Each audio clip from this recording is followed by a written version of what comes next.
السلام عليكم ورحمة الله وبركاته. الحمد لله نحمده ونستعينه ونستغفره ونعوذ بالله من شرور أنفسنا وسيئات أعمالنا. من يهده الله فلا مضل له ومن يضلل فلا هادي له، وأشهد أن لا إله إلا الله وحده لا شريك له، وأشهد أن محمدا عبده ورسوله. أما بعد، قال الله تعالى: يا أيها الذين آمنوا اتقوا الله حق تقاته ولا تموتن إلا وأنتم مسلمون. يا أيها الناس اتقوا ربكم الذي خلقكم من نفس واحدة وخلق منها زوجها وبث منهما رجالا كثيرا ونساء واتقوا الله الذي تساءلون به والأرحام إن الله كان عليكم رقيبا. கண்ணியத்துக்குரிய சகோதரர்களே, சகோதரிகளே, தாய்மார்களே, ஷேக் அவர்கள் ஞாபகப்படுத்தியது போல சாப்பிட்டுட்டே பயான் பண்ணலாமான்னு நானும் யோசிச்சுட்டு தான் வந்தேன். ஆனால் இல்லை பயானம் முடிச்சுட்டே சாப்பிடுவோம், பசியோடு இருந்தால் தான் விளங்கும் அப்படிங்காரு. பசியோடு இருந்தால் பேசுகிறவர் மேலே கோபமும் வரும். உண்மையாக சொன்னால் என்ன பேசிட்டு இருக்காரு அப்படி என்ற யோசனையும் சில நேரம் வரும். அதை கொஞ்சம் இன்ஷா அல்லாஹ் சமாளிச்சுக்கோங்க. அது என்னுடைய பொறுப்பு இல்லைன்னா என்கிட்ட கேட்டால் சாப்பிட்டு பயான் செய்வோம் அப்படி தான் சொல்லுவேன். நான் அப்படி தான் யோசிச்சுட்டு வந்தேன். ஹைர் இருந்தாலும் இன்ஷா அல்லாஹ் இந்த நேரத்தில் ஒரு சின்ன ஒரு பொறுமையோட உங்களோட சும்மா கலந்து பேசலாம்னு நினைக்கிறேன். அழைப்பு பணியில் நம்முடைய பங்களிப்பு என்ன, நம்ம என்ன பண்ணணும் அப்படி என்பது தான் இன்றைய தலைப்பு. முதல்ல அழைப்பு பணி என்றால் என்ன என்பதை நம்ம தெரிந்து கொண்டால்தான் நம்முடைய பங்களிப்பு என்ன என்பதை நாங்கள் வரையறுக்க முடியும். அழைப்பு பணி அப்படி என்று சொல்லும் பொழுதே மக்தபுல் ஜாலியாத் என்னது அப்படிங்கிற மாதிரியான ஒரு தோரணை தான் பொதுவாக நம்முடைய பார்வைக்கு வரும். தாவா சென்டர் ஒமா இல்லையா? தாவான்னு சொன்னால் தாவா சென்டர் மட்டும்தான் நமக்கு நம்முடைய பார்வையில் சில நேரம் நம்முடைய அந்த அந்த சமூக வழக்கில் அதுதான் நம்முடைய உள்ளத்தில் அவசரமாக தோணக்கூடிய ஒரு கருத்து. உண்மையிலே அழைப்பு பணி அப்படி என்று சொல்லும் பொழுது அதை திருமறை குர்ஆனில் சூரத் ஆல இம்ரானுடைய 104வது வசனத்தில் அல்லாஹ் அது என்ன என்பதை தெளிவுபடுத்துகிறான். என்ன சொல்லுகிறான்? வல்தகும் மின்கும் உம்மத்துன் யதுஊன இலல் கைர், உங்களில் நன்மையின் பக்கம் அழைக்கக்கூடிய அழைப்பு பணியை செய்யக்கூடிய ஒரு கூட்டம் இருக்கட்டும். ஒரு கட்டளை, அவங்க என்ன செய்யணும் என்பதை, நன்மையின் பக்கம் அழைப்பு பணி செய்யக்கூடியவர்கள் இருக்கணும். அவங்க என்ன செய்யணும்? யஅமுரூன பில் மஅரூஃபி வயன்ஹவுன அனில் முன்கர் வஉலாயிக ஹுமுல் முஃப்லிஹூன். அழைப்பு பணி, நல்லதின் பக்கம் அழைக்கக்கூடிய ஒரு சமூகம், ஒரு கூட்டம் உங்களில் இருக்க வேண்டும். அவர்கள் நன்மையை ஏவ வேண்டும், தீமையை தடுக்க வேண்டும். அவர்கள்தான் வெற்றியாளர்கள் என்று அல்லாஹ் சொல்லுகிறான். சரி, இப்ப சொல்லுங்க பாப்போம். அழைப்பு பணி நல்லதின் பக்கம் அழைக்கக்கூடியவர்கள் இருக்கணும் என்று அல்லாஹ் சொல்லிட்டு அந்த அழைப்பு பணி என்பது என்ன என்பதை அல்லாஹ் வகுக்கிறான். அது என்னன்னு விபரமாக சொல்லுகிறான். அது என்ன சொல்லுங்க பாப்போம்? நன்மையை ஏவுறது, தீமையை தடுக்கிறது. இதை செய்வதுதான் நன்மையின் பக்கம் அழைக்கின்ற, நல்லதின் பக்கம் அழைப்பு விடுக்கின்ற அழைப்பு பணி அப்படி என்று இந்த திருமறை வசனத்தில் அல்லாஹ் தஆலா சொல்லி காட்டுகிறான். இப்போ விளங்கிச்சானா? அழைப்பு பணி செய்யணும், தஅவா செய்யணும் என்று சொல்லும் பொழுது மிக முக்கியமாக அல்லாஹ் எதிர்பார்க்கிறது என்ன? நன்மையை ஏவ வேண்டும், தீமையை தடுக்க வேண்டும். இதை செஞ்சால் நம்ம அழைப்பு பணியில் தான் இருக்கிறோம். சரிதானா? ஹைர்.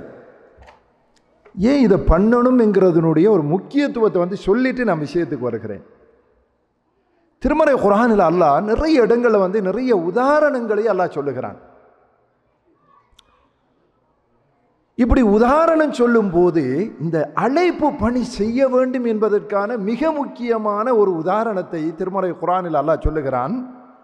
அது சொல்லும் பொழுது அன்ஸல மினஸ் ஸமாஇ மாஆ, வானத்திலிருந்து தண்ணீரை அல்லாஹ் இறக்கினான். ஃபஸாலத் அவுதியத்தும் பிகதரிஹா, கணவாய்கள் நீரோடைகள் அதன் அளவுக்கு அந்த தண்ணீரை சுமந்து ஓடுகின்றன. ஃபஹ்தமல ஸைலு ஜபதன் ராபியா, ஜபதர் ராபியா, மிதக்கின்ற, அதாவது நுரைகளை அந்த வெள்ளம் சுமந்து சென்றது. கொஞ்சம் நான் எக்ஸ்பிளைன் பண்றேன் எனக்கு பின்னாடி. அப்போ ஒரு மழை பெய்தால் கணவாய்களில் அந்த ஒரு கணக்கான தண்ணி அப்படி ஓடும் பொழுது மேலே என்ன இருக்கும்? நுரை இருக்கும். அந்த தண்ணீருக்கு மேலே நுரை அப்படியே படர்ந்திருக்கும். இது அல்லாஹ் உதாரணமா சொல்லிட்டு மீண்டும் சொல்லுகிறான், வமிம்மா யூகிதுன அலைஹி ஃபின்னார் இப்திகா ஹில்யா அவ் மதாஇன் ஜபதும் மிஸ்லு. அதே போன்று இவர்கள் ஆபரணங்கள் அல்லது உலோகப் பொருட்கள் இது போன்றவற்றை அவர்கள் நெருப்பிலே காய்ச்சுகிற பொழுது, சூடு காட்டுகிற பொழுது, அவற்றை சூடு பழுக்க காய்ச்சுகின்ற பொழுது இதே போன்ற நுரை அதிலே ஏற்படுகின்றது. அதே மாதிரி ஒரு நுரை தோன்றுகின்றது. கதாலிக யضربுல்லாஹுல் ஹக்க வல் பாத்தில், சத்தியத்திற்கும் அசத்தியத்திற்கும் உதாரணமாக அல்லாஹ் இதைத்தான் காட்டுகிறான். ஃபஅம்ம ஸபது ஃபயذهب ஜுஃபாஆ, அந்த நுரை இருக்குது இல்லையா, தங்கத்தை உருக்கும் பொழுது அதில் மேல் அந்த கழிவுகள், தங்கத்துடைய அந்த கழிவுகள் நுரை போல வரும். அதோட அழுக்குகள் கழிவுகள் நுரை போன்று வருகிற அது அந்த அழுக்கு, அதுபோல தண்ணீருக்கு மேலால் ஓடக்கூடிய வெள்ளத்தில் ஏற்படக்கூடிய அந்த அழுக்கு நுரைகள் எல்லாம் ஃபயذهب ஜுஃபாஆ, அது இருந்த இடம் தெரியாமல் அப்படியே மறைந்து போய்விடும். வஅம்மா மா யன்ஃபஉன் நாஸ ஃபயம்குது ஃபில் அர்ள், மக்களுக்கு பயன் தரக்கூடியது பூமியிலே தரித்து விடும். நுரையெல்லாம் அழிஞ்சு போயிடும், அந்த பயனுள்ள பொருள் மட்டும் மீதி இருக்கும். கதாலிக யضربுல்லாஹுல் அம்சால், இப்படித்தான் அல்லாஹ் உதாரணங்களை காட்டுகிறான். இந்த உதாரணத்தை கொஞ்சம் டீப் ஆழமாக சிந்தித்தால் நம்ம ஏன் தவா செய்யணும் என்பதை இது காட்டி கொடுக்கும். சத்தியத்திற்கு அல்லாஹ் எதை உதாரணம் காட்டுகிறான்? வானத்திலிருந்து இறங்கக்கூடிய தண்ணீர், அந்த மழையை அல்லாஹ் உதாரணம் காட்டுகிறான். தண்ணி ஒரு இடத்த தேங்கி நின்றுடுச்சு என்று வைங்க, என்ன நடக்கும்? ஒரு இடத்துல ஒரு சகதியில ஒரு குழியில தண்ணி தேங்கி நின்றுடுச்சு, நின்றா என்ன நடக்கும்? அது கொஞ்சம் காலப்போக்கில் பழுதாகி கலர் மாறி துர்நாற்றம் அந்த அந்த அந்த தண்ணீருடைய தனித்துவம் இழந்து போய்விடும். ஆனா தண்ணி ஓடும் பொழுது ஓட ஓட என்ன செய்யும்? சுத்தமாகி கொண்டே போகும். அப்ப அல்லாஹ் சத்தியத்தை சொல்லும் பொழுது அந்த வானத்திலிருந்து வந்த அந்த சத்தியம், அந்த குர்ஆன் இறைவனுடைய அந்த வாக்குகளை சொல்லும் பொழுது ஒரு மழை நீருக்கு உதாரணமாக காட்டுகிறான். அப்ப கணவாயில் அது கணக்காக ஓடுது. அப்படி என்றால் பயனுள்ள அளவுல பயனுள்ள வகையில அந்த கணவாயில் ஓடும் பொழுது அசத்தியம் என்பது என்ன செய்தன்னு கேட்டா அதற்கு மேலால நுரை போல படர்ந்திருக்குது. இப்போ ஒரு மனிதன் பார்க்கும்போது அந்த தண்ணி உண்மையிலே எவ்வளவு தூய்மையான நல்ல ஒரு தண்ணீர், அதை எது மறைக்குது மேலால? இந்த கழிவுகளும் அழுக்குகளும் அந்த நுரையும் அந்த அதில் கலந்து மேலே இருக்கும். அசத்தியம் எப்பொழுதெல்லாம் ஓட ஆரம்பிக்குமோ அசத்தியம் அதுக்கு மேலே நிற்கும் என்பதை அல்லாஹ் உதாரணமாக காட்டுகிறான். நீங்க இஸ்லாத்தை முஸ்லீம் மட்டும் சும்மா இருந்துட்டு போங்க, ஒரு பிரச்சனையும் இருக்காது. என்னைக்கு மார்க்கத்தை பேச ஆரம்பிக்கிறீங்களோ, குர்ஆன் சுன்னாவை பேச ஆரம்பிக்கிறீங்களோ, உலகத்தில் இருக்கிற அவ்வளவு பிரச்சனையும் வர ஆரம்பிக்கும். உமா இல்லையா? ஊர்களில் பார்த்திருப்பீங்க, வாயை திறந்தீங்க. ஒரு காலம் நம்முடைய பாட்டன் பூட்டன்மார்கள் சும்மா இஸ்லாம் என்பது அந்த அடிப்படைகள் தெரியாம வாழ்ந்துட்டு போயிருப்பாங்க, ஒரு பிரச்சனையும் இல்லை. கந்தசாமி, ராமையா எல்லாருமே நல்ல நம்மளோட நல்ல ஐக்கியமா இருந்திருப்பாங்க. ஆனா இஸ்லாத்தை தூய்மையாக பின்பற்றவும் இஸ்லாத்தை பிரச்சாரம் செய்யவும் என்னைக்கு ஆரம்பிக்கிறோமோ அந்த பிரச்சாரத்தோடு சேர்த்து அசத்தியம் என்கிற நுரை மேலே நின்று கொண்டே இருக்கும். உலகத்தில் ஏராளமான எடுத்துக்காட்டுகளை அதுக்கு பார்க்கலாம். நீங்க இஸ்லாமிய பிரச்சாரம் இன்றைக்கு உலகத்தில் போய்கொண்டு இருக்குது. எதிரான வாதங்கள் உலகத்தில் வந்து கொண்டே இருக்கும். ஹிஜாபை பற்றி பாருங்க, இஸ்லாத்தினுடைய போதனைகளை பற்றி பாருங்க, உதாரணத்துக்கு இஸ்லாத்தில் 4 திருமணம் இருக்குது. இந்த தலைப்பை பேசின என்னோட கோச்சுக்க, நான் அந்த டைப் இல்லை. எந்த டைப்பு நீங்கள் வேறொன்றும் இல்லை, நான் சும்மா சொல்கிறேன். ஒரு ஒரு ஒரு கன்செப்ட், ஒரு கருப்பொருளை சொல்கிறேன். நிறைய பேர் முகத்தில் சரியான சந்தோஷம் தெரியுது. சகோதரர்களே, அதை பேசின இஸ்லாம் குர்ஆன் சொல்லுகிற ஒரு சட்டத்தை சொன்னால் மேற்கத்திய உலகம் அதுக்கு எதிராக பேசும். நீங்க 4 சொன்னா விமர்சனம் விமர்சனம் விமர்சனம் என்று இஸ்லாத்தை விமர்சிக்கிறான். ஆனால் மேற்கத்திய உலகத்துக்கு போனால் ஒரு மனைவியும் 4 கேர்ள் ஃப்ரெண்டும் வச்சு கொள்ளலாம். மனைவி மாதிரி குழந்தை பெற்றுக்கலாம், சட்டத்தில் பதிவு செய்யலாம். நம்ம 4 அவன் 5. ஒன்றுக்கு வைஃப் பேர் வைக்கிற, மற்ற 4 ஜிஎஃப் பேரை வச்சு கொள்றது. குழந்தை பெறலாம், சட்டத்தில் பதிவு செய்யலாம். ஸ்பவுஸ் என்ற பேரில் அவன் பதிவு செஞ்சு 5 பேரோட வாழ்க்கை நடத்தலாம். குழந்தை பிறந்தால் குழந்தைக்கு உம்மோட பேரை சேர்த்து வைப்பாங்கடா. பாப்பா யாருங்கிற பிரச்சனை மேற்கத்திய நாடுகளில் இருக்குது, தந்தை யாருங்கிற பிரச்சனை இருக்குது. அதனால எங்க போனால் லீகலி போனால் உங்களோட உம்மோட பேர் என்னன்னு தான் முதலாவது கேட்பாங்க. அதுதான் சட்டத்தில் இருக்குது. அது பிராக்டிக்கலாக பார்த்த விஷயங்களை சொல்கிறேன். எதுக்கு சொல்கிறேன்? அல்லாஹ்வுடைய சட்டம் என்னைக்கு பேசப்படுதோ அங்கே அசத்தியம் என்பது மேலோங்கி நிற்க நினைக்குது.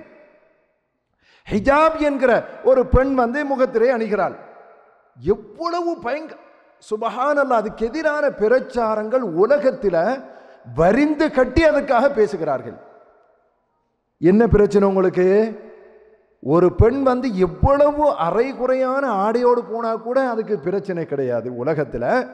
அது உரிமை, அது சமத்துவம் அல்லது மனித உரிமை என்கிற பேரில் பல பேரில் அதுக்கு லேபல் போட்டு உலகத்தில் பறைசாற்றுகின்றவர்கள் ஃபேஸ் கவர் என்ற ஒரு பெண் அணிஞ்சிட்டன்னு சொன்னால் அதுக்கு எதிரான பயங்கரமான பிரச்சாரங்களை கட்டவிழ்த்து விடுவார்கள். பெரிய பிரச்சனை.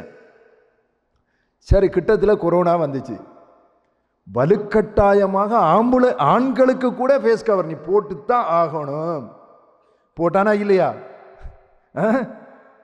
பெண்கள், உன்னுடைய பார்வையில் ஒரு நோய் அல்லது ஏதாவது வேறு காரணங்கள், இது போன்ற வேறு வேறு ஆரோக்கியம், இது போன்ற விஷயங்களுக்காக நீ போடுகிற ஃபேஸ் கவர் என்பதை விட ஒரு பெண்ணுக்கு அதைவிட அவளுக்கு அவளுடைய மானம், அவளுடைய மரியாதை, சுய கௌரவம் பெரிதாக நினைக்கிறாள். அவள் அணிகிறாள்.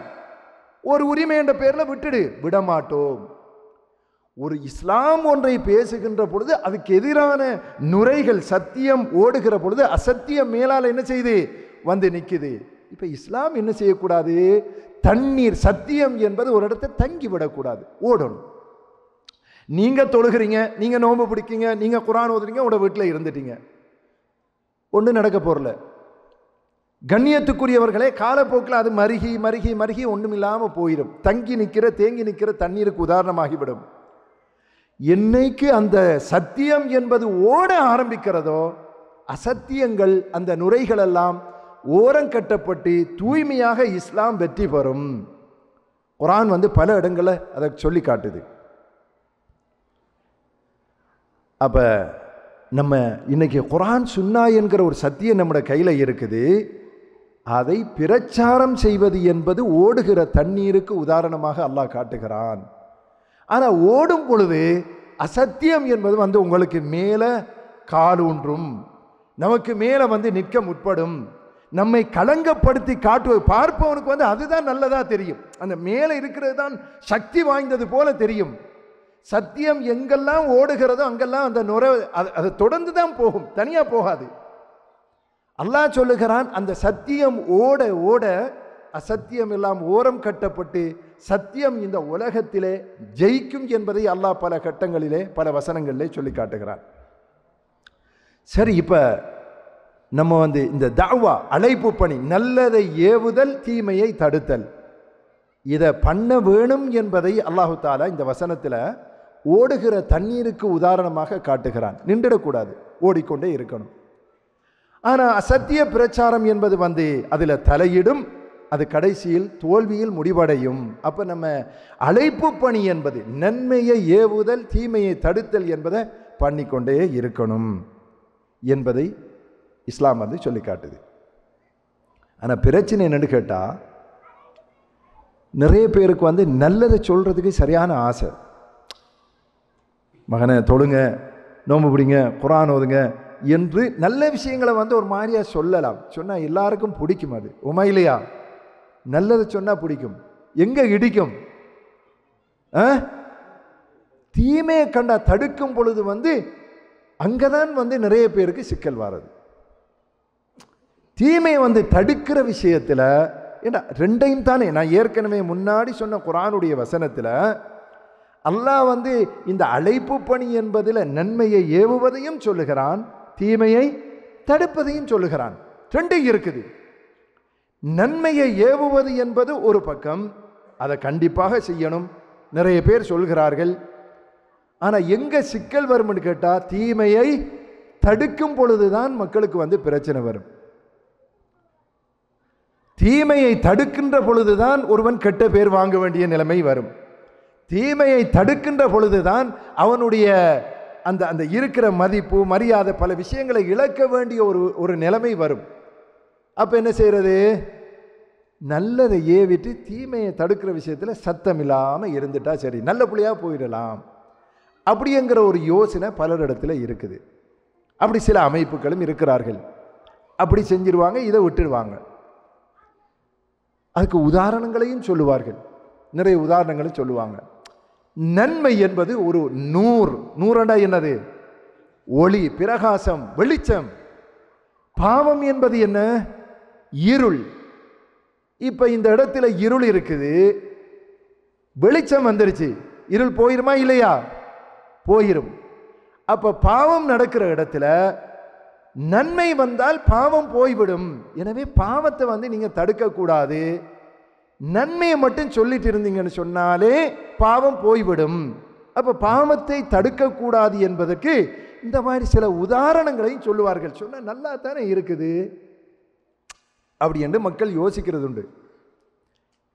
வெளிச்சம் வந்தா இருள் போயிடும், நன்மை வந்தா பாவம் போயிடும். அப்ப பாவங்களை வந்து தடுக்க கூடாது. கண்ணியத்துக்குரிய சகோதரர்களே, ஒரு வகையில் அது பார்க்கும்போது நல்லது மாதிரி இருக்குது, நன்மையை சொல்லணும். ஆனால் பாவத்தை தடுப்பது என்பது, பாவம் ஏதோ மார்க்கத்துக்கு முரணான ஒரு காரியத்தை பார்க்கும்போது அதை தடுக்கணும் என்பதும் இஸ்லாத்தில் இருக்குது. நம்மளும் ஒரு உதாரணத்தை சொல்லி பார்ப்போம். பாவத்துக்கு உதாரணம் வந்து ஒரு குழந்தை வந்து மலங்கழிச்சிருச்சு, இந்த இடத்துல மலங்கழிச்சிருச்சு. ஒருத்தர் பார்க்குறாரு பாவத்தை, நன்மையால பாவத்தை அழிக்கலாம், எனவே அத்தர், நல்ல பெரிய அத்தர் ஒரு பெரிய பொட்டில் கொண்டு வந்து அப்படியே ஊத்துறாரு. சரி வருமா? முதல் வேலை என்ன பண்ணணும்? அழுக்கை அகற்ற வேண்டும். அகற்றணுமா இல்லையா? கழிவை அகற்ற வேண்டும். பாவத்தை முதல்ல உணர்த்த வேண்டும், தடுக்க வேண்டும். இது பாவம், இது சரியில்லை. உதாரணத்துக்கு பாருங்களேன், நபிகள் நாயகம் ஸல்லல்லாஹு அலைஹி வஸல்லம் அவர்கள் ஒரு சபையில் இருக்கிறாங்க. ஒருத்தர் வந்து இடது கையால சாப்பிட்றாரு, இடது கையால குடிக்கிறாரு. அப்ப நபிகள் நாயகம் ஸல்லல்லாஹு அலைஹி வஸல்லம் சொன்னாங்க, ஏப்பா வலது கையால குடி. மாட்டேன்டாரு. இடது கையால தான் குடிப்பேன், நான் இடது கையால தான் சாப்பிடுவேன். நபிகள் நாயகம் ஸல்லல்லாஹு அலைஹி வஸல்லம் அவருக்கு சொன்னாங்க வலது கையால சாப்பிடு. ஏன் வலது கையால, ஏன் இடது கையால சாப்பிடக்கூடாது? ஒரு காரணம் சொல்லுங்க. மாஷா அல்லாஹ், எனக்கு சரியான பயம், எங்கேயாவது நாப்பளை விட்டுருவோன்னு. சரி, ஷைத்தான், ஏனென்றால் ஷைத்தான் இடது கையால் சாப்பிடுகிறான், குடிக்கிறான் அப்படி என்று நபிகள் நாயகம் ஸல்லல்லாஹு அலைஹி வஸல்லம் அவர்கள் சொல்லி காட்டினார்கள். அப்ப இடது கையால் அவர் சாப்பிடுகிறார். அப்ப அல்லாஹ்வுடைய ரசூல் தடுத்த போது அவன் சொல்கிறார், இல்லை இல்லை, நான் இடது கையால தான் சாப்பிடுவேன். சஹாபாக்கள் சொல்லுகிறார்கள், அவருடைய பெருமை அவரை தடுக்கிறது. அவருடைய கையிலிருந்த அந்த உணவை அவருடைய வாய் வரைக்கும் கொண்டு போக முடியாதவாறு அவருடைய கையை எல்லாம் அப்படியே அந்த ஒரு பிடிப்பு போல ஏற்படுத்தி அப்படி கல் போல ஆயிடுச்சு. ரசூலுல்லாஹ் ஒரு காரியத்தை பார்க்கிறார்கள், அதை முறையாக சொல்லி கொடுக்கிறார்கள். அவருடைய பெருமை அவரை தடுக்கிறது. அதை காணும் போது அதை அழகான முறையில் சுட்டி காட்டினார்கள். சில கட்டங்களை சில உதாரணங்கள் சொல்லுவார்கள். வேற சில உதாரணத்துக்கு பாருங்களேன். தீமையை வந்து சும்மா நினைச்ச மாதிரி தடுக்கக்கூடாது. ஆமா, நினைச்ச மாதிரி தடுக்கக்கூடாது. எப்படி தடுக்கணுங்கிறதுக்கு ஒரு பொலிசி அவங்கள்ட்ட இருக்கும் நிறைய பேர்கிட்ட. இப்போ ஒரு மனிதன் வந்து குடிச்சிட்டு போதையில இருக்கிறான். அவன்கிட்ட போய் நீ குடிக்கக்கூடாது, நீ தொழணும் அப்படி என்று சொன்னா அவன் என்ன ரிப்ளை, என்ன பதில் தருவான்? மறுபடி வாயில வந்ததையெல்லாம் சொல்லுவான் அப்படி என்று இஞ்சால சொல்றாரு. சரியா? நானா சொல்லல, அதுதான் உண்மை. அப்ப போதையில் இருக்கிறவன்கிட்ட போய் தடுக்கக்கூடாது, சும்மா கண்ட இடத்துல பாவத்தை தடுக்கக்கூடாது என்கிறதுக்கு சில உதாரணங்களை சொல்வார்கள். இஸ்லாம் ஒரு அழகான மார்க்கம். அல் குர்ஆனே சொல்லி தருது. என்ன சொல்லுது? லா தக்ரபு ஸலாத வ அன்தும் சுகாரா ஹத்தா தஅலமூ மா தகூலூன். அல்லாஹ் சொல்லுகிறான், நீங்கள் போதையான நிலையில் தொழுகைக்கு நெருங்கவும் வேண்டாம். எது வரைக்கும்? ஹத்தா தஅலமூ மா தகூலூன், நீங்க என்ன பேசுகிறீர்கள் என்பதை நீங்களே விளங்கும் வரைக்கும் நீங்க தொழுகைக்கு நெருங்க வேண்டாம். அப்படி என்றா என்ன அர்த்தம்? போதையில் இருக்கிறவனுக்கு அவன் என்ன பேசுறான்னு அவனுக்கே விளங்காது. அவனுக்கிட்ட போய் நம்ம பேசுறோம்னா நம்ம குர்ஆனை விளங்கலன்னு அர்த்தம். அதானே உண்மை? அப்ப இந்த மாதிரியான உதாரணங்களை வச்சுக்கொண்டு மார்க்கத்தில் இருக்கக்கூடிய சில அடிப்படைகளை நாங்கள் அல்லாஹ்வுடைய அந்த அழைப்பு பணி, இந்த தஅவாவுடைய பணி என்பதை நாங்கள் அதிலிருந்து தப்பிக்க முனைவது, ஒரு நன்மையை ஏவுவது அல்லது தீமையை தடுப்பது, இது போன்ற விஷயங்களை நாங்கள் கைவிட நினைப்பது அல்லது எங்களோட வாசிக்கு எங்களுடைய வசதிக்கேற்றவாறு அதை மாற்ற முற்படுவது என்பது அது ஒரு மார்க்கத்தில் புரியாத அல்லது ஒரு மார்க்கத்தை சரியாக விளங்காதனுடைய விளைவு என்பதை இந்த விஷயங்களிலிருந்து நாங்கள் புரிந்து கொள்ளலாம். கண்ணியத்துக்குரிய சகோதரர்களே, அழைப்பு பணி, அதாவது நன்மையை நாங்கள் எடுத்து சொல்றது, தீமையை தடுப்பது. ஏன் பண்ணணும், எதற்காக செய்யணும் அப்படி என்று கேட்டால், முதல்ல பாருங்க, அந்த பணியை செய்யாதவர்கள் நன்மையை எடுத்து சொல்லி தீமைகளை காணும்போது அதை தடுக்காத ஒரு பணி ஒரு மனிதன் ஒரு சமூகம் செய்ய தவறிவிட்டால் அவர்களுக்கு ஏற்படக்கூடிய விளைவு என்ன? அல்லாஹு தஆலா திருமறை குர்ஆனில் சொல்லும் பொழுது சூரத்து ஹூதுல 117வது வசனத்தில் சொல்லுகிற பொழுது, வமா கான ரப்புக லியுஹ்லிகல் குரா பிظுல்மின் வஅஹ்லுஹா முஸ்லிஹூன். அல்லாஹ் ஒரு கிராம மக்களை அழித்து விட மாட்டான் எது வரைக்கும் அவர்கள் சீர்திருத்தவாதிகளாக சீர்திருத்தம் செய்யக்கூடியவர்களாக இருக்கும் நிலையில் ஒரு சமூகத்தை ஒரு ஊர் மக்களை அல்லாஹ் அழிக்க மாட்டான் என்று அல்லாஹ்வுடைய வாக்குறுதி குர்ஆன்ல இருக்குது. சரிதானா? அப்போ ஒரு ஊர்ல ஒரு சமூகத்தில் பாவம் நடக்குது, தப்பு நடக்குது, ஒரு சமூகம் அந்த ஊரில் இருக்கிற மக்கள் அதை தடுக்கிறார்கள், கண்டிக்கிறார்கள், அவர்களுடைய சக்திக்கு ஏற்றவாறு அதனை தவறு என்பதை உணர்த்துகிறார்கள். அந்த நிலையில் அல்லாஹ் அந்த சமூகத்தை அழிக்க மாட்டான். சரி, அதுக்கு மாற்றமாக உள்ள அதுல என்ன மாற்று கருத்து நமக்கு வழங்குது? என்ன வழங்குது? சாப்பாட்டை தந்துட்டு பயம் பண்ணியிருந்தா நல்ல மண்டு வழங்குதா? என்ன வழங்குது? செய்யாம இருந்தா அல்லாஹ் அழித்து விடுவான். ஒரு சமூகத்தில் பாவம் நடக்குது, தடுக்கலங்கும் போது அல்லாஹ் அந்த சமூகத்தை அழிப்பான். சரி, அதுக்கு ஒரு உதாரணம் காட்டுங்களேன், ஒரு உதாரணம் சொல்லுங்களேன். அந்த மாதிரி நடந்த ஒரு வரலாறு. சனிக்கிழமை மீன் பிடித்தவர்கள், மாஷா அல்லாஹ். யூத சமூகம் திருமறை குர்ஆனில் அல்லாஹ் சொல்லி காட்டுகிறான், மீன் பிடித்த ஒரு சமூகம், சனிக்கிழமை அவர்கள் மீன் பிடிக்கிறது அல்லாஹ் அவர்களுக்கு தடுக்கிறான். எப்படி நமக்கு வெள்ளிக்கிழமை ஜும்மாவுக்கு அழைக்கப்பட்டால் நீங்க வியாபாரங்கள் அவங்களுடைய எல்லாவற்றையும் விட்டுட்டு பள்ளிக்கு போங்கன்னு குர்ஆன் சொல்லுதோ, அது மாதிரி சனிக்கிழமை அவர்களுக்கு ஒரு சோதனை இருந்துச்சு. என்ன சோதனை? வெள்ளிக்கிழமையோ ஞாயிற்றுக்கிழமையோ மற்ற நாட்களையோ மீன் பிடிக்க போனா சரியா மீன் சரியா படாது. வயௌம சபத்திஹிம், அந்த சனிக்கிழமை நாளில் என்ன நடக்கும்டா, தீஹிம் ஹைதானுஹும் ஷுர்ரா, மீன் திரண்டு அடிச்சு வரும். இந்த சனிக்கிழமை தான் மீன்கள் திரண்டடித்து வருகின்ற பொழுது அன்னைக்கு மீன் பிடிக்க கூடாது என்று அல்லாஹ்வுடைய சோதனை அவங்களுக்கு வருது. ஆனாலும் மீன் பிடிக்கிறாங்க, வலைகளை போட்டாங்க, வேற வேற தந்திரங்களால மீன் பிடித்தார்கள். ஒரு கூட்டம் அவர்களை தடுத்தார்கள், ஒரு கூட்டம் அவர்களை தடுக்கிறார்கள், மீன் பிடிக்காதீங்க அல்லாஹ் தடுத்திருக்கிறான் அப்படின்னு சொல்லி அவர்களை தடுத்தார்கள். இன்னொரு கூட்டம் மீன் பிடித்தார்கள். நடுவில் ஒரு கூட்டம் இருந்தாங்க. அவங்க யாரு? அதாவது எல்லாத்தையும் கரைச்சு கொடுத்தவர்கள், நல்ல அண்டர்ஸ்டாண்டிங், ஒரு ஒரு நடு நிலைவாதிகள் அப்படிங்கிற பேரில் ஒரு கூட்டம் இருந்தாங்க. அவங்க என்ன சொன்னாங்க? தத்துவம், உங்களுக்கு என்ன தேவை இருக்கு? அல்லாஹ் அவர்களை அழிக்கப் போகிறான், அல்லாஹ் அவர்களை தண்டிக்க போகிறான். அப்படி ஒரு கூட்டத்துக்கு போய் நீங்க எதுக்கு போய் சொல்லணும்? நல்லா தானே இருக்குது தத்துவம். நிறைய பேர் சில நேரம் தத்துவம் பேசுவாங்க, சுபஹான் அல்லாஹ். இந்த மாதிரி ஒரு தத்துவத்தை அவர்கள் சொல்லிக் கொண்டிருந்தார்கள். உண்மைதானே? மீன் பிடிக்க வேண்டாம் என்று அல்லாஹ் தடுத்திருக்கிறான், அல்லாஹ் அவர்களை அழிக்கப் போகிறான். அவர்களுக்கு போய் நீங்க எதுக்கு இப்ப சொல்லணும்?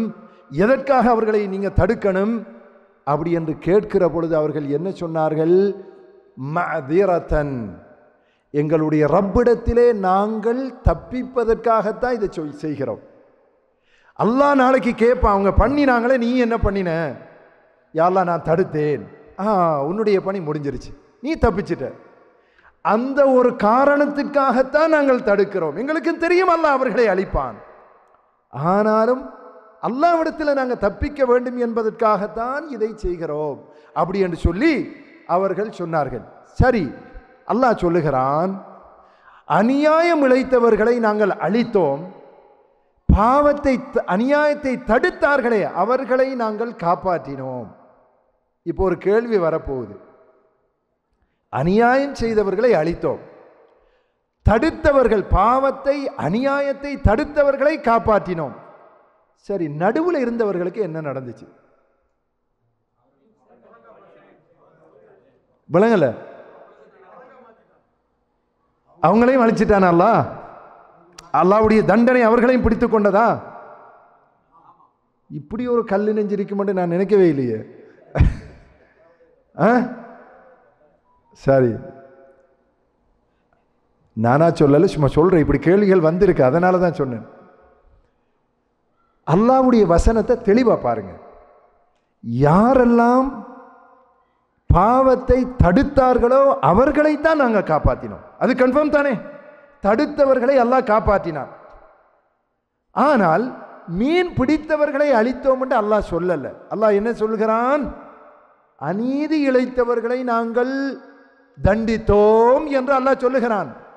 அந்த அநியாயம் என்பதற்குள்ள எது வரப்போகுது பாருங்க? பாவம் செய்தவனும் பாவத்தை தடுக்காமல் பார்த்து கொண்டிருந்தவனும் அதுக்குள்ள சம்பந்தப்படுகிறான். அதான் அங்க உள்ள பாயிண்ட். அழித்தவர்களை அல்லாஹ் சொல்லுகிற பொழுது அநீதி இழைத்தவர்கள் ஒரு பொதுவான லேபல் போடுகிறான். ஆனால் காப்பாற்றப்பட்டவர்களை சொல்லுகிற பொழுது தடுத்தவர்களைத்தான் காப்பாற்றினோம் என்று அல்லாஹ் சொல்லுகிறான். தடுத்தவர்களை தவிர மற்ற அத்தனை பேரும் மாட்டிக்கிட்டாங்கன்னு அர்த்தம். இதை இன்னும் ஹதீஸ் ஒன்றில் அல்லாஹ்வுடைய ரசூல் உறுதிப்படுத்துகிறார்கள். எப்படி உறுதிப்படுத்துகிறார்கள்? ஒரு கூட்டம் பாவம் செய்கிற பொழுது அவர்களை தடுப்பதற்கு தவறிவிட்டார்களே ஆனால் அவர்கள் எல்லோரையும் சேர்த்து அல்லாஹ் தண்டிப்பான். பாவம் பண்ணினவங்களையும் தண்டிப்பான், பார்த்து கொண்டிருந்தவர்களையும் அல்லாஹ் தண்டிப்பான், தடுக்காமல்.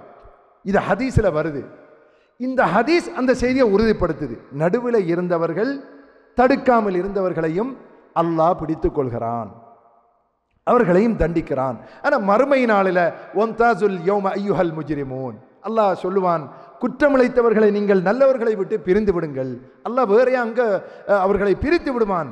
ஆனால் உலகத்தில் தப்பு நடக்கும் பொழுது தடுக்க தவறி அதை பார்த்து வேடிக்கை பார்த்து கொண்டிருந்தால் தண்டனை வரும் பொழுது பார்த்து கொண்டிருந்தவர்களையும் அது பீடிக்கும் என்பதை அந்த வசனத்தினூடாக நாங்கள் புரிந்து கொள்கிறோம். அதிகமான முஃபஸ்ஸிரீன்கள், குர்ஆன் விளக்க உரை சொன்னவர்களும் இந்த கருத்தை தான் பதிவு செய்திருக்கிறார்கள். இப்போ பாவத்தை தடுக்கணும், நன்மையை ஏவணும் என்கிற ஒரு விஷயம், இது ஒரு அழைப்பு பணியுடைய முக்கியமான ஒரு விஷயம், ஒரு முக்கியமான ஒரு பகுதி.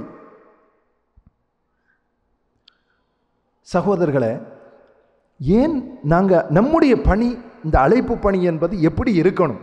இன்னைக்கு பாருங்க, உலகத்தில் பாவத்தை திட்டமிட்டு செய்வதற்கென்றே இன்றைக்கு மேற்கத்திய மீடியாக்கள், ஊடகங்கள் அதற்கென்றே பணம் கொடுத்து கோடான கோடி டாலர்களை செலவழித்து பாவங்களை மக்கள் மயப்படுத்துகிறார்கள்.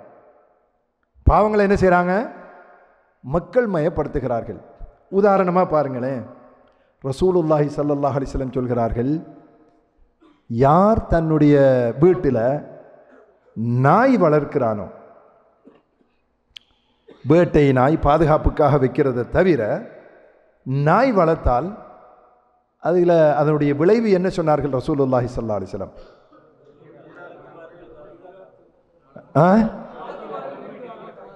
சரி, அந்த வீட்டில் வந்து மலக்குமார்கள் நுழைய மாட்டார்கள், உருவப்படம் நாய் இருந்தால். வேற என்ன சொன்னார்கள்? ஒரு கீராத் நன்மை. மாஷா அல்லாஹ், அல்லாஹ் பரக்க செய்ய வேண்டும். அதுதான் அப்போ சவுதியுடைய அந்த அந்த அந்த சூழல், சவுதியுடைய எனக்கு உண்மையிலே அந்த வரும் பொழுதே அந்த ஒரு ஈமானுடைய சூழல் ஒன்று சவுதிக்குள்ளே தெரியப்படும். நான் என்ன வண்டி எடுத்ததிலிருந்து சவுதியில் என்டர் ஆவினத்திலேருந்து என்னுடைய வீட்டு குடும்பத்திட்ட பேசியே வந்தேன். அந்த சவுதியில் வரும் பொழுது அது சவுதிக்கென்று ஒரு தனித்துவம் இருக்குது. மாஷா அல்லாஹ், அந்த ஈமானிய சூழல், அந்த அந்த ஒரு வித்தியாசமான ஒரு இதோண்டு. அது உங்களுக்கு விளங்குதோ இல்லையா தெரியலை, எங்களுக்கு விளங்குது அந்த சூழல். மாஷா அல்லாஹ், அது அது ஒரு அல்லாஹ்வுடைய நிஅமத். நீங்கள் அல்லாஹ்வுக்கு நன்றி செலுத்த வேண்டும். அல்ஹம்துலில்லாஹ், அப்படி ஒரு வாய்ப்பு அல்லாஹ் உங்களுக்கு தந்திருக்கிறான். அப்போ நாய் வளர்த்தால் ஒரு கீராத் நன்மை குறையும் என்று ஸல்லல்லாஹு அலைஹி வஸல்லம் சொன்னார்கள். இன்னைக்கு பாருங்க, எதை ரசூலுல்லாஹ் தடுத்தார்களோ அது எது வரைக்கும் வந்துருச்சு? முஸ்லீம் பெண்கள் ஹிஜாப் அணிஞ்சு கொண்டு நாய் பிடிச்சிட்டு போறாங்க. இப்போ வீடுகளில் நாய் பாருங்க, ஃபுட் சிட்டிக்கு போனா மனுஷனுக்கண்டு உணவு இருக்குது, அதில் இன்னும் ஒரு கிட்டத்தட்ட ஒரு 10ல் ஒரு பகுதி நாய்க்கும் பூனைக்கும் சாப்பாடு டின் ஃபுட்டே தனியாக வச்சிருக்கான் ஃபுட் சிட்டியில். அட ரோட்டில் விட்டால் அது இருக்கிறத சாப்பிட்டு போகும். மனுஷன் தின்ன இல்லாமல் சாப்பிட இல்லாமல் கஷ்டப்படுகிறான். நாய்க்கும் பூனைக்கும் டின் ஃபுட் தயாரித்து அதை கொண்டாந்து வச்சு அதை வளர்க்குறதுக்கண்டே தனியாக ப்ரொமோட் பண்ணுகிறான். பூனை நாய் வச்சுக்கானா இல்லையா?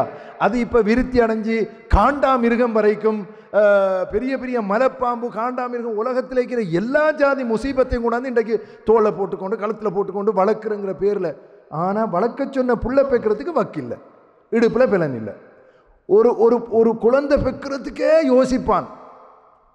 ஒரு குழந்தை பெற்று வளர்க்க முடியாது. இன்னைக்கு மேற்கத்திய நாடுகள் அவ்வளவு கேவலமான வாழ்க்கை முறை. ஆனால் நாய்க்கும் பூனைக்கும் என்றே வைத்தியத்துறை, நாய்க்கும் பூனைக்கு அதை பாதுகாப்பதற்கு ப்ளூ கிராஸ், பலஸ்தீனத்தில் ஆயிரக்கணக்கானவர்கள் குழந்தைகளும் பெண்களும் கொன்று குவிக்கப்படுகிறார்கள். அதை கேட்க இடுப்பில் திராணி இல்லாத மக்கள், அவங்களுடைய அரசியல் அதெல்லாம் இருக்கட்டும், மனிதாபிமானமாக கேட்பதற்கு ஒரு ஒரு இடுப்பில் திராணி இல்லாதவர்கள் எல்லாம் ப்ளூ கிராஸ் போட்டு மிருகத்தை பற்றி பேசுகிறான், நாயை பற்றி பேசுகிறான். அதுக்கு சட்டம். சும்மா கேட்குறேன். நபிகள் நாயகம் ஸல்லல்லாஹு அலைஹி வஸல்லம் சொல்கிறார்கள், பெண்களை பற்றி சொல்லும் பொழுது இந்த புருவங்களை வலிப்பவர்கள், பற்களை தீட்டி அழகுக்காக அந்த பற்களுக்கு இடையில இடைவெளி எடுப்பவர்கள் சொன்னார்களா இல்லையா? பச்சை குத்தக்கூடிய பெண்கள், அல்லாஹ் சபிக்கிற அல்லாஹ்வுடைய தூதர் லானத் செய்தார்கள், சாபமிட்டார்கள். எதை அல்லாஹ்வும் அல்லாஹ்வுடைய ரசூலும் சாபமிட்டார்களோ அதுக்கண்டே தனியான மராக்கிசு தஜ்மீல், என்னது பியூட்டி பார்லரை போட்டு வச்சிருக்கான்.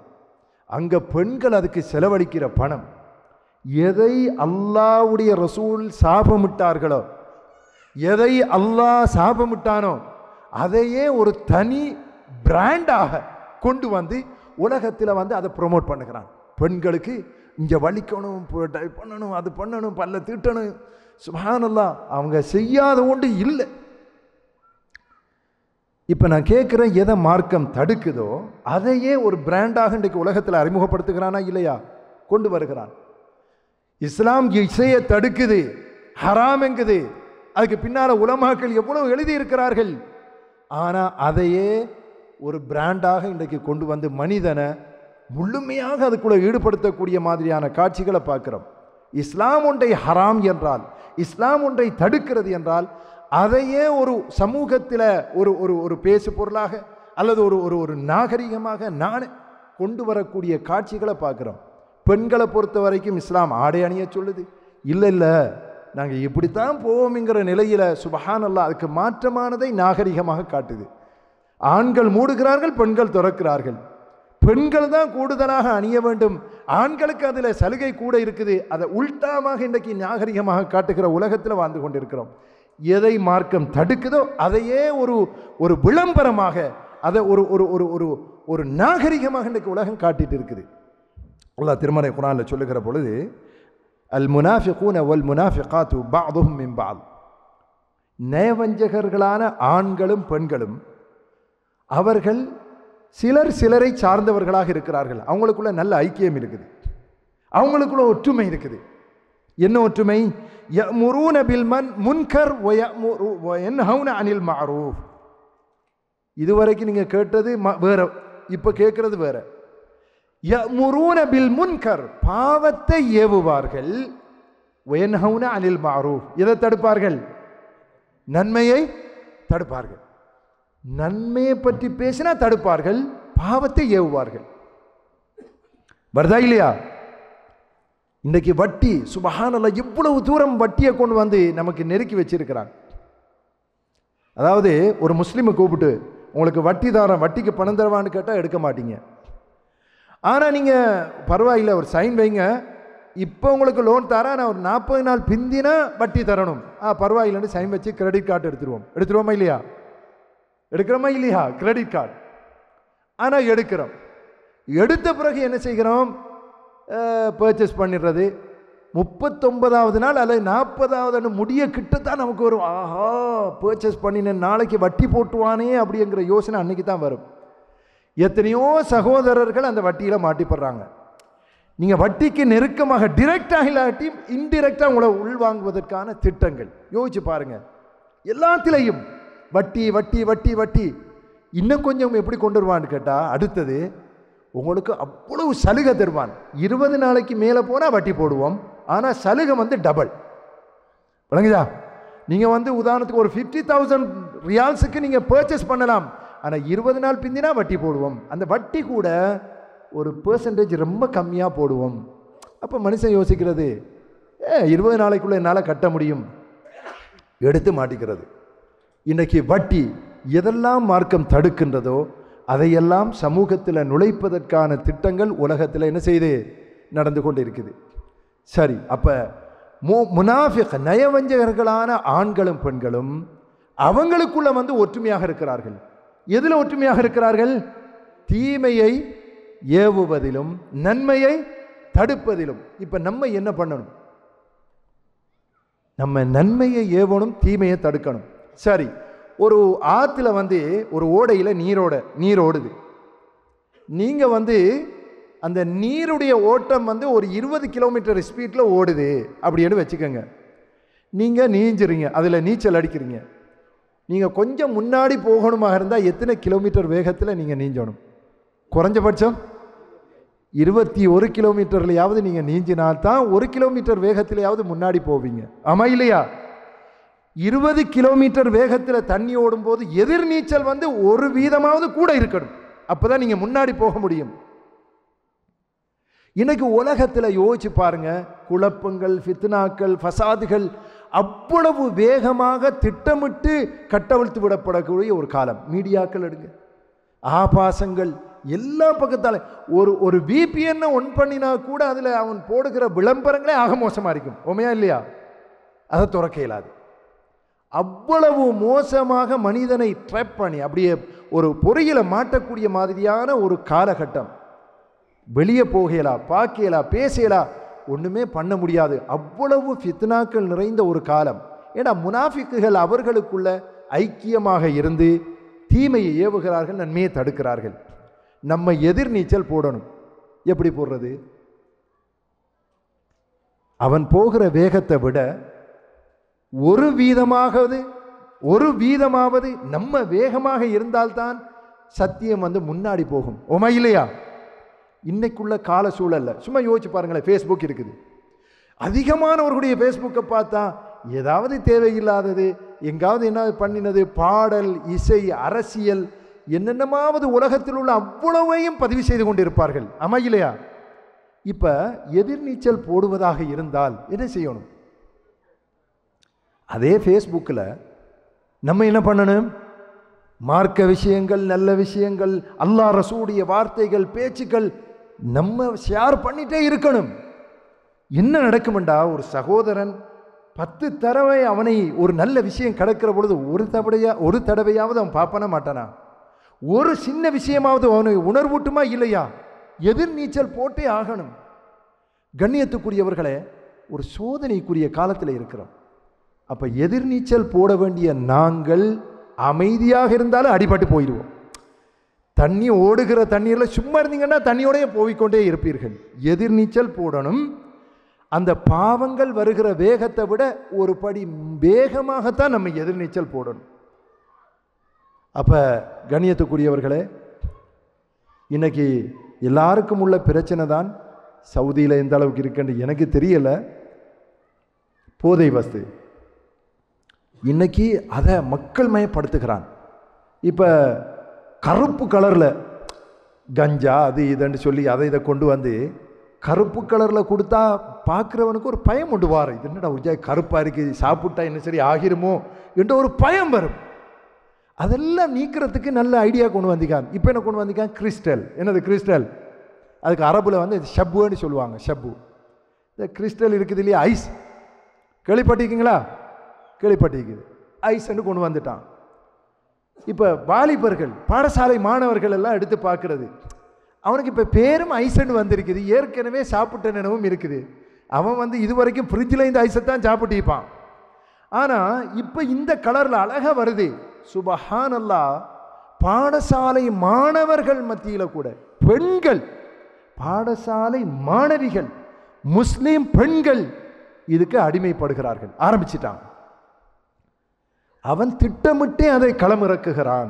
திட்டமிட்டு அவன் சம்பாதிக்க வேண்டும், ஒரு சமூகத்தை சீரழிக்க வேண்டும் என்று அவன் திட்டமிட்டு செய்கிற ஒரு விஷயத்தில் எதிர்நீச்சல் எப்படி போடுறது? நம்ம என்ன பண்ணலாம்? நம்முடைய குழந்தைகள், நம்முடைய ஆண் பிள்ளைகள், பெண் பிள்ளைகள், மீடியாக்களுடைய பிரச்சனை, போதை வஸ்துடைய பிரச்சனை, இஸ்லாத்துக்கு மாற்றமான ஆபாசங்களுடைய பிரச்சனை, இத்தனை பிரச்சனைக்குள்ள நம்ம எதிர்நீச்சல் போடணும். என்ன அழைப்பு பணி, எங்க எப்படி செய்யறது? சுபஹானல்லாஹ். இதில் நம்முடைய பங்கு என்ன? ஒன்று, நம்ம அல்லாஹ்விடத்தில் நம்முடைய குழந்தைகளுக்கு, நம்முடைய வீட்டில் இருந்து அந்த பணியை ஆரம்பிக்கணும். நாங்கள் நம்ம அல்லாஹ்விடத்தில் நிறைய துவா செய்யணும். மட்டுமல்ல, வீட்டில் வந்து அடிக்கடி இஸ்லாத்துடைய விஷயங்களை, மார்க்கத்துடைய விஷயங்களை, அல்லாஹ் ரசூலை பற்றிய செய்திகளை அடிக்கடி சொல்லிக்கொண்டே இருக்க வேண்டிய தேவை நமக்கு இருக்குது. சொல்ல சொல்ல சாப்பாடு வந்தால் நல்ல முளைக்கு இல்லையா? முடிச்சிடுறேன் நான் இன்ஷா அல்லாஹ். முடிஞ்சு என்ற டைம் முடிஞ்சிருச்சு. கண்ணியத்துக்குரியவர்களே, அப்போ இந்த மார்க்க விஷயங்கள் நாங்கள் எங்கே நம்மளுக்குள்ளே கண்டாலும் ஒரு நமக்குள்ள ஒரு மியூச்சுவல் அண்டர்ஸ்டாண்டிங், ஒரு நல்ல புரிந்துணர்வோடு நம்ம என்ன பண்ணலாம்? மார்க்கத்துக்கு முரணான விஷயங்களை காணும்போது அவர்களுக்கு சுட்டி காட்டுறது, சொல்லி கொடுக்கிறது. இது அல்லாஹ் தடுத்திருக்கிறான், அல்லாஹ்வுடைய ரசூல் தடுத்திருக்கிறார்கள் என்று சொல்லி உணர்த்தி இதில் இருந்து வெளியே வர்றதுக்கான ஒரு முயற்சியை பண்ணலாம். அல்லாஹ்வுடைய ரசூல் சொன்னது போல ஒரு காலம் வரும், ஈமான வந்து அதை சுமந்திருக்கிறது கையில் என்ன வச்சிருக்கிற மாதிரி, நெருப்புத்தணலை உள்ளங்கையில் வச்சு பொத்தி இருக்கிற மாதிரி இருக்கும். உள்ளங்கையில் நெருப்புத்தணல் வச்சிருக்கிற மாதிரி இருக்கும்னு சொன்னால் யோசிச்சு பாருங்க, எவ்வளவு பயங்கரமான ஒரு காலகட்டம். நான் இப்போ வண்டியில் வரும்போது என் குழந்தைகளுக்கு சொல்லிட்டு வந்தேன், நாங்கள் இருப்போம் இப்போ 50 ஆகுது, அப்படியே போயிடுவோம். நீங்கள் சந்திக்க போகிற காலம் எவ்வளவு சோதனையான ஒரு காலம். இன்னும் என்னென்ன நவீனங்கள் வருமென்று எங்களுக்கு தெரியலை. மீடியாக்களில் எவ்வளவு பயங்கரமான விஷயங்கள் வருமென்று தெரியலை. போதை வஸ்து, ஆபாசம், மீடியா, பல பிரச்சனைகள் உங்களை சுற்றி இருக்குது. ஒன்று, அல்லாஹ் ரசூல் சொல்லக்கூடிய இந்த மார்க்க விஷயங்களை உணர்ந்து நீங்கள் இதிலிருந்து தப்பிக்கிறதுக்கான வழியை நீங்கள் தேடணும். வண்டியில் வரும்போது என் குழந்தைகளுக்கு நான் சொல்லிட்டு தான் வந்தேன். இப்போ பேசி வரும்போது பேசிட்டு வருவோம் பல விஷயங்களை. ஏன் சொல்கிறேன்னு கேட்டால், இதை உணர்த்த வேண்டிய தேவை இருக்குது. நாங்கள் எப்பொழுதும் எங்களோட குடும்பத்தில், எங்களோட மனைவி, எங்களோட குழந்தைகளுக்கு அல்லாஹ் ரசூலுடைய விஷயங்கள், இந்த மாதிரி சோதனைகளுக்கு இதிலேருந்து தப்பிக்கணும், நாங்கள் ஈமானோட மௌத்தாகணும். ஏண்டா உங்களுக்கு வரப்போகிற சோதனை எப்படி? ஈமான் இல்லாமல் மரணிக்கிற ஒரு காலகட்டத்தை சந்திக்க போகிறாங்க. ஏன்னா தஜ்ஜாலுடைய உலகத்தில் எல்லா நபிமார்களும் எச்சரித்த ஒரு தஜ்ஜாலுடைய குழப்பம் கூட யாருக்கு வரப்போகுது? நமக்கும் வரலாம். அல்லாஹு அலம், நம்ம குழந்தைகளுக்கு வந்துடுமோ என்கிற அளவுக்கு அந்த காலம் நெருங்கிட்டு இருக்குது. கண்ணியத்துக்குரியவர்களே, அப்போ இப்படி ஒரு காலகட்டத்தில் இந்த அழைப்பு பணியுடைய நம்முடைய பங்கு என்ன? ஒரு ஹராம், மார்க்கத்துக்கு முரணான விஷயங்கள், இது போன்ற விஷயங்களை நம்ம குடும்பத்தில் தடுக்கணும். குழந்தைகள், மனைவி மக்கள், சகோதரிகள் மட்டுமல்ல, நம்ம சொசைட்டியில் அதை தடுக்க வேண்டிய கடமைப்பாடு இருக்கிறது.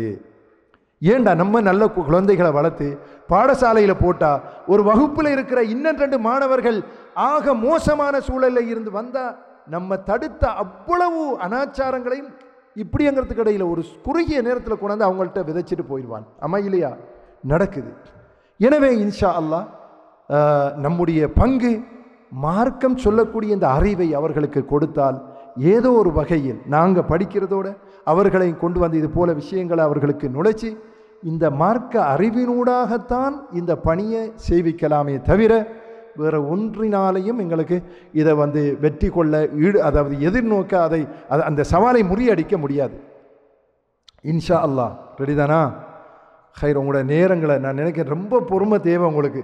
ஏண்டா இஃப்தாரில் இருந்து நோம்புடைய ஒரு மாதத்தில் மாஷா அல்லாஹ் நோன்பு திறந்து அதுக்கு பிறகு உரை கேட்டு தராவிக தொழுது ஒரு சாப்பாட்டுக்காக காத்திருக்கிற நேரத்தில் பொறுமைங்கிறது நான் நினைக்க டபுள் பொறுமையோடு நீங்கள் இருக்கிறேன்னு நினைக்கிறேன். இன்ஷா அல்லாஹ். சரிதானா? ஒரு ஒரு ஒரு 2-3 நிமிஷம் உங்கள்கிட்ட தாரேன். இந்த பணியை வேறு எப்படி செய்யலாம்? யாராவது ஒரு ஐடியா இருந்தால் சும்மா சொல்லுங்களேன் பார்ப்போம்.